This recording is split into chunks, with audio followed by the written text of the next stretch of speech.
Dear Heavenly Father, Lord, we thank you for the chance to be in church this morning, Lord, and we ask you that you'd be with us in the time that we have now. Thank you for giving us your word, and Lord, allowing us to be able to look into it and see what you have for us. In Jesus' name, amen. All right, John chapter 9. Just to recap briefly, the events that we had were the turning of water into wine in John 2. And as a result of that miracle, people believed on him. There was the healing of the nobleman's son in John 4. And as a result of that healing, people believed on Jesus. And there was the man who was lame for 38 years in John chapter 5. And I believe that the man believed on Jesus, but there was people there, the religious folks did not believe on Jesus there. There's the 5,000 fed in John 6, and there's people believing on him as a result of that. Surely this is the Son of God. There's the water walking episode, and also in John 6. And now we're in John 9. Let's start reading in verse 1. It says, "And as Jesus passed by, he saw a man which was blind from his birth. And his disciples asked him, saying, Master, who did sin, this man or his parents, that he was born blind? Jesus answered, Neither hath this man sinned, nor his parents, but that the works of God should be manifest in him. I must work the works of him that sent me, while it is day. The night cometh, when no man can work. As long as I am in the world, I am the light of the world. When he had thus spoken, he spat on the ground and made clay of the spittle, and he anointed the eyes of the blind man with the clay, and said unto him, Go wash in the pool of Siloam, which is by interpretation sent. He went his way, therefore, and washed, and came seeing. The neighbors, therefore, and they which before had seen him that he was blind, said,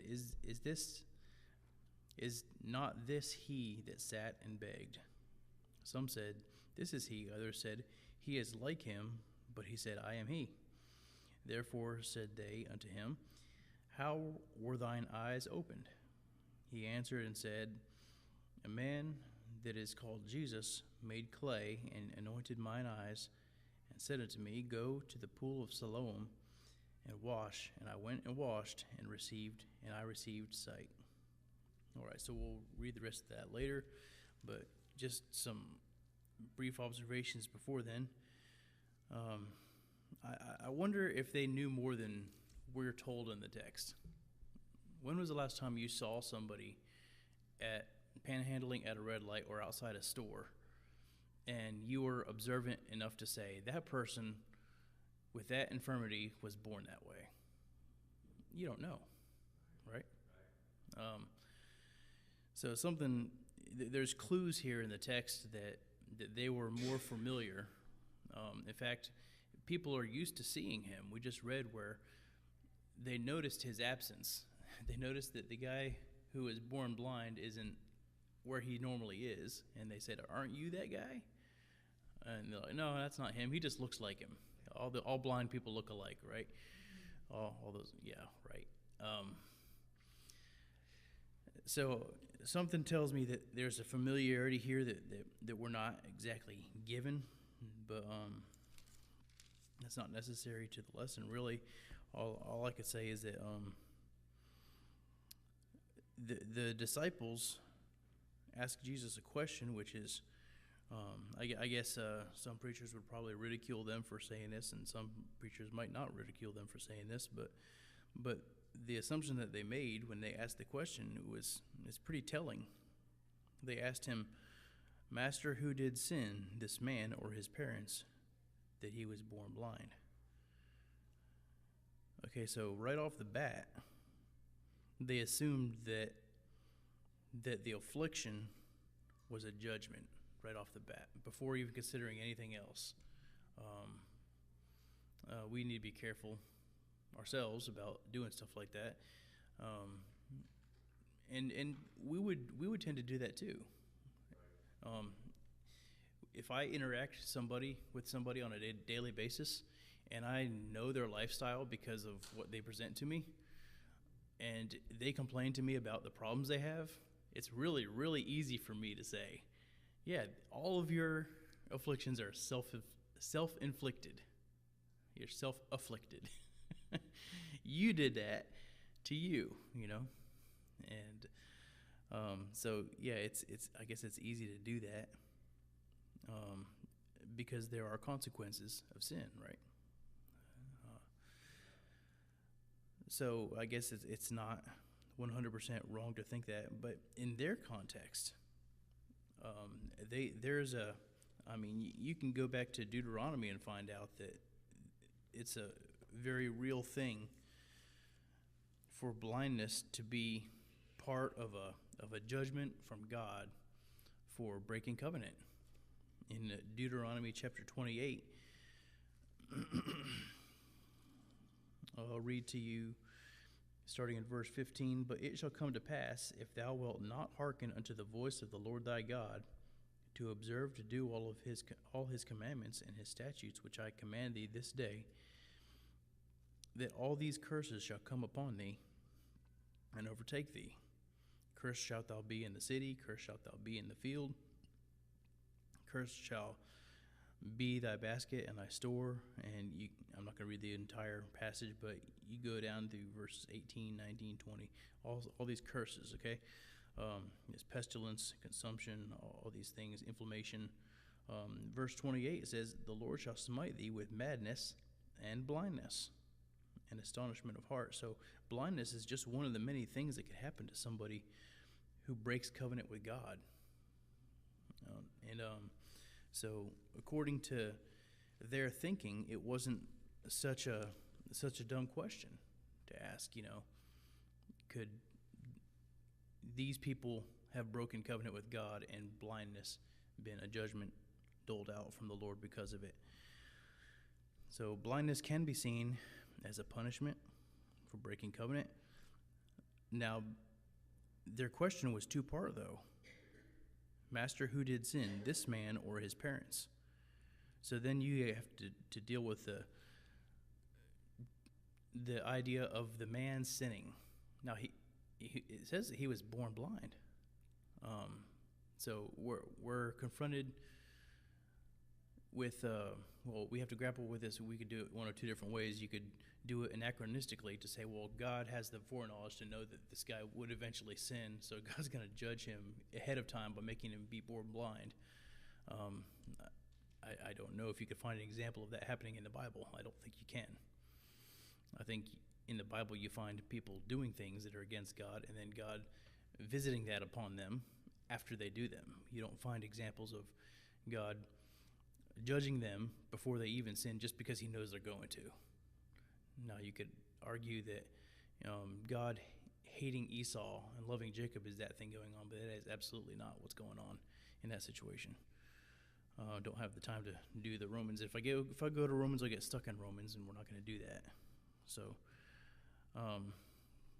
I guess the other way to look at it is these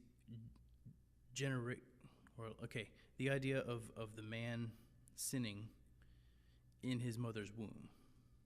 How real is that? Before I even talk about that, let's just say that the parents did sin. Let's just say that he didn't sin. Let's just say the parents sinned, and it leapt a generation, and now their sin is upon him. Could that be the case? Let's go to Exodus chapter 20.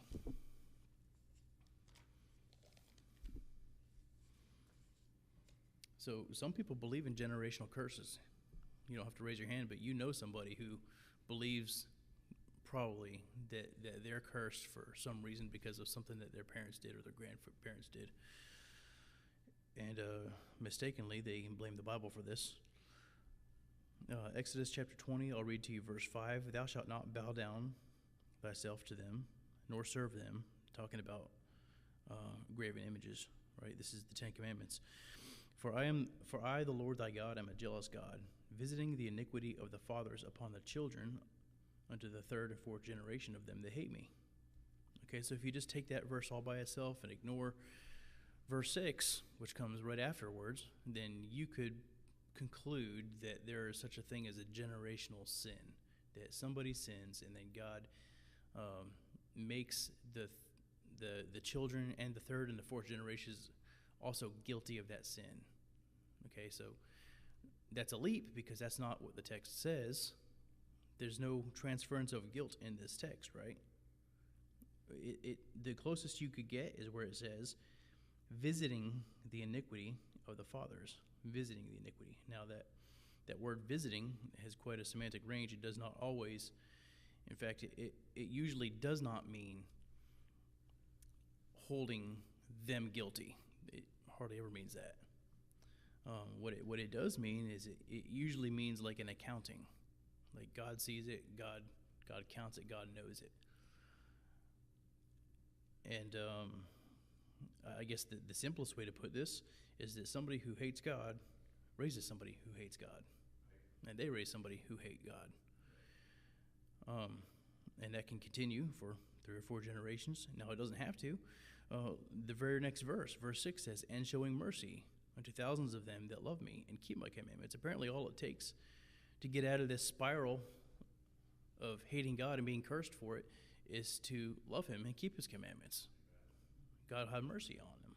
So, no, you don't have to be bound in a generational curse, which the Bible doesn't even say that you will be. It does not say that you are bound to commit the same sin or be held liable for the same sin. In fact, it's a travesty of God's justice to judge the innocent in the place of the guilty. I'll read you Ezekiel 18. Yeah, so if we conclude that God holds the children liable for the sin of the parent in Exodus 25, then that flatly contradicts Ezekiel 18. Ezekiel, let's see. I'm not going to read the entire chapter. Let me just find the verse. I apologize for not writing this one down in my notes. Okay, verse 20, Ezekiel 18:20.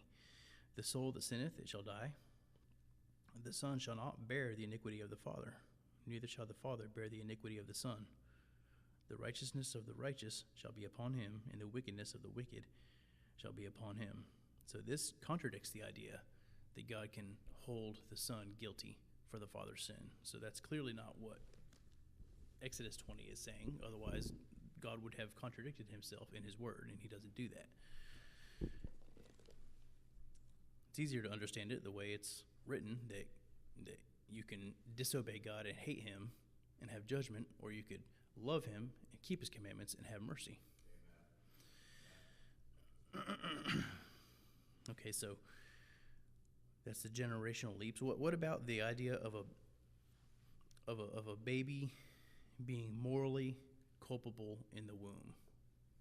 Because that's seems to be the assumption that we, coming 2,000 years later with our Western lenses, right?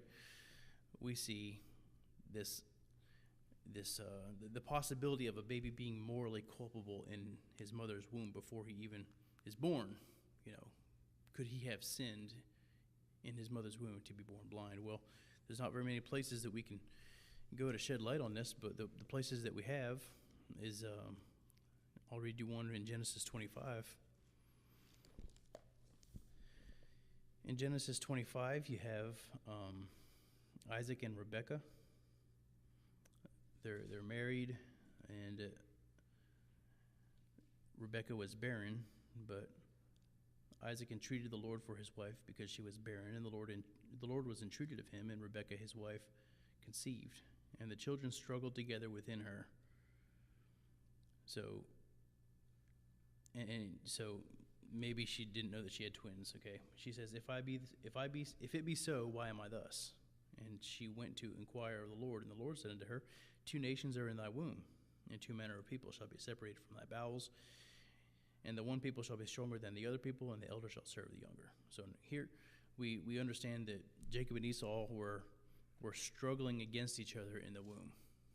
Now, does that make them sinful? Does that make them lifted up in pride against each other? No, it's a confined space. Okay, it's a confined space, and there's nutrients in a limited capacity. You know, a woman who is carrying a child is whatever she eats, she doesn't get all those nutrients. The baby gets it, and in this case, two babies are struggling because of the nutrition that they're trying to get from the mother and the lack of space that's available for them. Unless you would just want to say, well, these babies, one of them's wicked and one of them's righteous. Okay, well, the one that you claim is wicked does receive a blessing of some sort, and the people that become a nation from him also receive blessings of some sort from God, even though that most of the time they're against God. Okay, and the child that we want to call righteous, Jacob, is absolutely not righteous. He's an absolute shyster. He's a guy that you don't want to trust him. Don't buy anything from that guy. All right, so we need to be careful about doing this. The other verse I can think of is Psalm 51, right? Can anybody remember that? Where David says, "In sin did my mother conceive me." Okay, now that's not quite the same thing either, because that's not really talking. If you read the text for what it says and don't import anything that it doesn't say into the text, it's not David's sin. There's a sin going on, and David said that it's a sin of conception that happened that made him possible. Okay, I'm here because of a conception, and in sin was that conception. Okay, so now that brings some complications too, because is it a sin to have babies when God clearly told people to repopulate the earth, right? How is that sin? And of course, there's plenty of people who want to make David an illegitimate child and all sorts of things. Be careful going there, because the Bible doesn't do that. Don't make doctrines out of things that the Bible doesn't say. The Bible never says that David's mother was unfaithful to his father. In fact, how could it be possible for David's mother to be unfaithful to his father and for David to be a son of Jesse? That's not possible. David is a son of Jesse, okay? And his mother was the wife of Jesse, and he's got brothers, okay? So I think the easiest thing to do is to see sin the way that God sins, to see sin the way that God sees sin, and to use the word sin the way the Bible uses the word sin. And if we do that, then it'll probably clear up all this stuff, because so Mary, the mother of Jesus, why is she bringing a sin offering in the book of Luke? Well, because Leviticus 12 told her to, and it told her what to bring and how many days that she's going to be impure or unclean from the. I guess I'm not going to read it to you. If you want to look it up, it's Leviticus 12. The sin offering that Mary brought in the book of Luke did not make her forgiven. It made her clean. Okay? So sin is not just something, and I don't want to sell sin short, because sin is terrible, okay? The way we think of sin is, sin is the devil, sin is anything that, is blasphemously against God. Yes, sin is terrible. Sin is, but sin is a bigger category than just what we tend to think. We tend to think of moral unrighteousness and moral failure is sin. Well, there's more to sin than that. There's not just moral impurity, but most of the book of Leviticus is dealing with ritual impurity. Mary was ritually unclean, not morally unclean, because she had the baby. And so there's ritual, and the ritual sin doesn't need to be forgiven. It needs to be cleansed. Okay? And whenever Jesus takes away the sin of the world, he doesn't just forgive sins. He cleanses and he heals and he restores. So it's more than just that. And And whenever I said what I said about a baby being morally culpable in the womb, I used some really loaded language that maybe you don't understand what I just did to you there. I kind of did it on purpose because of our mindset, the way we think. We don't always think with the same mindset of the Bible. Okay, when the Bible uses the word sin, it's not always talking about moral culpability. Okay, it's talking about whatever it is in the context of sin. If sin in Psalm 51 is talking about moral culpability, then my goodness. Well, let's just say we should all be Catholic. If sin is moral culpability in Psalm 51, then we should all be Catholic, But it's not. Okay? And I say that because of original sin and all of the stuff that Augustine came up with that's unbiblical, that just went through the years unquestioned, and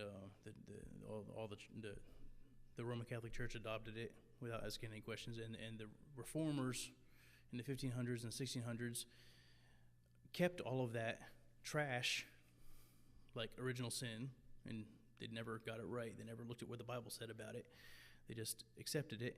And original sin basically says that everybody who springs forth after Adam is guilty of Adam's sin. It pretty much says that every baby ever born is morally culpable before they're even born, and that's biblically false. Okay. Sin is not moral culpability. In some cases, like in Psalm 51, sin is mortality. That's what it is. It's mortality. It needs to be cleansed, and Leviticus gives prescriptions for all those sorts of things. Okay, now I spent more time on this than I intended to. Let me get back to John.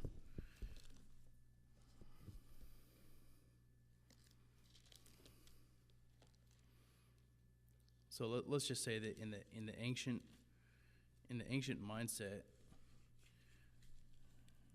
yes, to be human is to bear the image of God. Okay, it is to be born in God's image. That is what it is to be human. But knowing that, we have to understand that God is perfect and we're not. Okay, God is immortal and we're not. We are mortal. Okay, we have to have babies, because if we don't have babies, we will die as a race.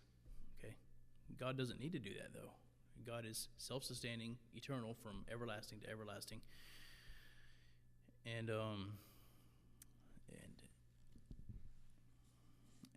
sin, we think of it as just blaspheming God's name, or missing the mark, or not keeping the law. Those are things that we think of as sin, but in the Bible, sin covered a larger range of categories that it just involved being human. You could be human and not necessarily do anything morally wrong. You come in contact with something dead. You have some kind of genital discharge, which, by the way, that's what happens when babies are made.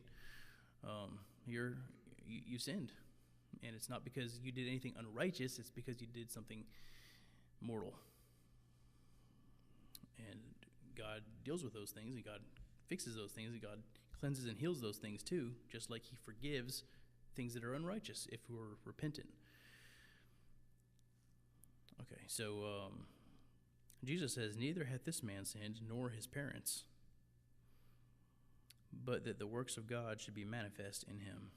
I must work the works of him that sent me while it is day. So there's a time component that Jesus brings in here. Do you know that Jesus knows what time it is? He's the master of time. He knows that he is going to be our Passover, okay? He knows how long he has. He knows what's going on. And there's a lot said about works. Jesus says a lot about works. Jesus says in some places, if you don't believe me, just look at the works that I'm doing. My works testify of me, okay? And he says that the works that the works that he does, they're from the Father, okay? He does the works of the Father. Okay, so Jesus says, I work the works of him that sent me, while it is day, the night cometh when no man can work. As long as I am in the world, I am the light of the world. When he had thus spoken, he spat on the ground and made the clay of the spittle. He anointed the eyes of the blind man with the clay, and said unto him, Go wash in the pool of Siloam, which is by interpretation sent. And he went his way, therefore, and washed, and came seeing. So here's the miracle. Jesus spits on the ground, makes clay, anoints the man's eyes, and boom. And by the way, Jesus heals blind people in different ways. He doesn't always have to make some kind of compound out of clay and spit, but he does in this case. And now it launches, for the rest of the chapter, it launches this inquisition, because there's this huge problem now. There's a guy who was born blind, and now he can see, and the reason for his blindness is so that the works of God could be revealed. Is that what it said? The works of God should be manifest in him. So don't always look at affliction whenever you see somebody who is afflicted. Don't always look at them and say, okay, well, they must have done something really bad, and God's really mad at them, and here's the judgment of God. Sometimes it could just be for the work of God to be manifest in that person. And they said, so now they caught him, they cornered him, and they said, hey, how were your eyes open? And he said, a man called Jesus. He made clay. He anointed my eyes. He told me to wash. I received sight. They say, where is he? He says, I don't know.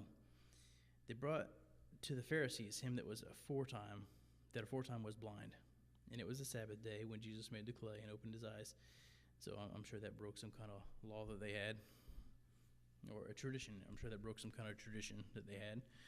Then again, the Pharisees also asked him how he had received his sight. So, and he said, he put clay on my eyes, and I washed and do see. Therefore said some of the Pharisees, this man is not of God, because he keepeth not the Sabbath day. Others said, how can a man that is a sinner do such miracles? Okay, so how can somebody who is either blasphemous against God or is in a state of uncleanness, either way you do it, how could this man do such miracles? Now, Nicodemus, it's so crazy how Nicodemus saw it the opposite way. Nicodemus said, we know that you are a master come from God, because nobody does the works that you do. So it's funny, because one person is looking at the works and saying, this guy is obviously from God. And the other person is looking at the foregone conclusion that this guy's a sinner, and therefore we can't even look at his works, because we know he's a sinner. And we know he's a sinner because he keepeth not the Sabbath day. Which, by the way, there's no law in God's law that Jesus broke. If he broke anything, it was their traditions that they fenced around it. They say unto the blind man again, what sayest thou of him? This is a full-blown inquisition. They've already asked him twice. The first people who came to him asked him what happened. And then they brought him to the Pharisees, who the Pharisees asked him what happened. And now they're like, okay, now who was this that did that again? But the Jews did not believe concerning him. Well, there's the common theme that we've been seeing, people believing or people not believing. The Jews did not believe concerning him that had been blind and received his sight, until they called the parents of him that had received his sight. And they asked them. So now the parents are involved. Is this your son, who ye say was born blind? So you see how they're casting doubt upon their claims. Like, we don't even know if we believe you anymore. You know, we don't think that this guy is capable of doing miracles because we deem him to be a sinner because he broke the Sabbath. So therefore, the work cannot be done. The work cannot be true. The guy has probably not actually been healed. We think he's been faking his blindness this whole time. You say that he was born blind, but he was faking it. I mean, I don't know how old this guy was. He's been outside begging all this time, and he's just been pulling the wool over our eyes this whole time. He can see. This whole time, he should have been out getting a job. This whole time. Is this your son, who ye say was born blind? How doth he now see? His parents answered them and said, yes, we know that this is our son, and that he was born blind. Yes, we know that. But by what means he now seeth, we know not. Or who hath opened his eyes, we know not. He is of age, ask him. He shall speak for himself.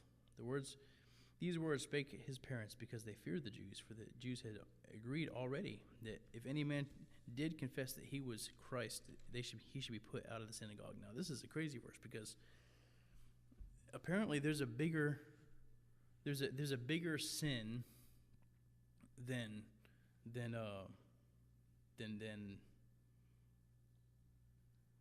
the bigger sin in the Pharisees' eyes was confessing that Jesus was the Christ. Now, if you break the Sabbath, we'll chastise you for it. We'll tell you, hey, put that bed down. You can't carry that. It's the Sabbath. But if you confess that Jesus is the Christ, you're out. You are out of the believing community of faith, whatever. You're not going back to that synagogue. And your access to God is cut off. Therefore said his parents, he is of age, ask him. So the parents don't want to get involved, because the parents know that if they continue this line of questioning, they're going to end up having to acknowledge that Jesus, who healed him, is the Messiah. And they say, we're not going to do that. They kind of left their son out in the cold. Like, let's let him be the one to acknowledge it. Let's let him be the one to confess it. And so here they come for the third time, back to the guy who was blind. Then again called they the man that was blind, and said unto him, give God the praise. We know that this man is a sinner. Now, they're operating from their conclusion. You don't do that. Don't make a conclusion and then operate from that conclusion back to the facts. Back and look at the facts based on what you've already concluded before you even examine the facts. That's the difference between you having an idea and idea having you. Okay? People can have ideas. That's fine. But if an idea has you, then you are what the expression is, you are ideologically possessed.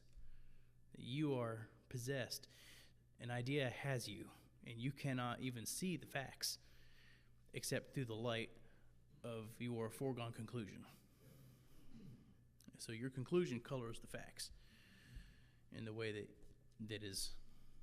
in a way that allows your conclusion to survive. Whether he be a sinner or no, I know not. This one thing I know, whereas I was blind, now I see. They said unto him again, what did he to thee? How opened he thine eyes? At this point, big sigh. I have told you already, and you did not hear. Wherefore would you hear it again? Will ye also be his disciples? Oh, that was a bad thing to say. And they reviled him and said, thou art his disciple, but we are Moses' disciples. Okay, so it is true that they did not believe Moses. Now, John, I believe it's in John 5 where Jesus tells them, the Pharisees, is like, you don't believe Moses. If you believe Moses, then you believe me. So they have a distinction here between Christ and Moses. And apparently, in their mind, you cannot be both disciples of both. You're one or the other. You could be his disciple. We're going to be Moses' disciples. We know that God spake unto Moses, as for this fellow, we know not from whence he is. Now, that was not entirely true. They know that he is Jesus of Nazareth, I believe. Let me see.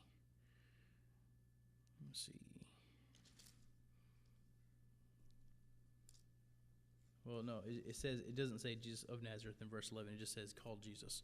But he is referred to over and over again as Jesus of Nazareth. Right. I think what their comment of from whence he is, we don't know from whence he is I think they're casting doubt. I think they're disparaging his birth. I think that's what they're doing.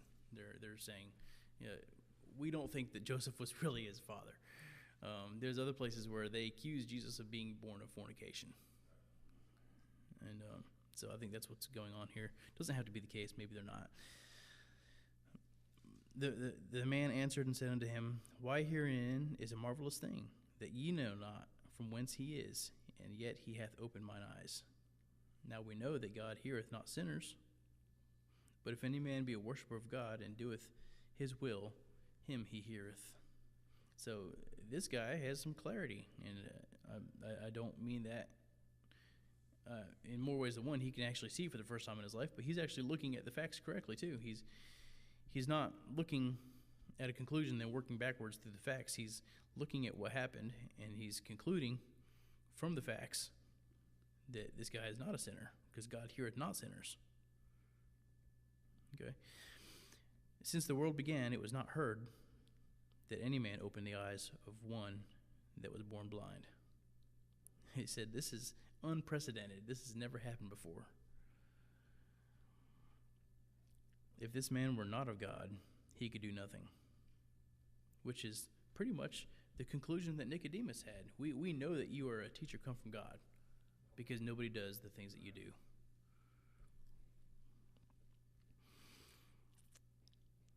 So, I'm sorry, verse 34, they answered and said unto him, Thou wast altogether born in sins, and dost thou teach us? And they cast him out. That's how we handle these problems. This guy is saying a little bit too much truth. Let's just get him out of here. You were born in sin. Out. O-W-T. Out. Cast him out. And Jesus heard that they had cast him out. And when he had found him, he said, Dost thou believe on the Son of God? He answered and said, Who is he, Lord, that I might believe on him? And Jesus said unto him, Thou hast both seen him, and it is he that talketh with thee. He said, Lord, I believe, and he worshipped him. So once again, we have people believing. You have another group of people not believing, but they're not going to believe anyways, no matter what. And it's interesting because this blind man, he did know who Jesus was, in the sense that there's a man called Jesus. He said that.